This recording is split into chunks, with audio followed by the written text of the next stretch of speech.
বুদ্ধির ঝাঁপি পর্ব 239-এ আপনাকে স্বাগত বন্ধু। এখানে 3টে ঘরে 3টে ছবি আছে এবং একটা ঘর ফাঁকা আছে। 1, 2, 3 পরপর 3টে ছবি থেকে একটা করে অক্ষর নিয়ে একটা অর্থপূর্ণ শব্দ বানাতে হবে, যেটা বসবে চতুর্থ ঘরটায়, যা আপনি নিশ্চয়ই পারবেন। আপনি ভাবার জন্যে 20 সেকেন্ড সময় পাবেন।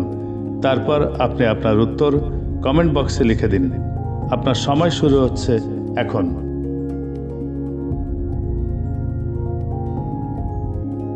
এই রকম আরও ধাঁধা পেতে আমার ফেসবুক প্রোফাইলটা ফলো দিয়ে রাখুন এবং আইবি ক্রিয়েশনস ইউটিউব চ্যানেলটা সাবস্ক্রাইব করে রাখুন।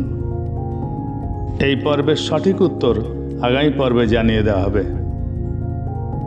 সময় শেষ। পর্ব 238-এর উত্তর বাচক বা সানাই। পরবর্তী ধাঁধার আসর বুদ্ধির ঝাঁপিতে আপনার সঙ্গে আবার দেখা হবে। ভালো থাকবেন। ধন্যবাদ।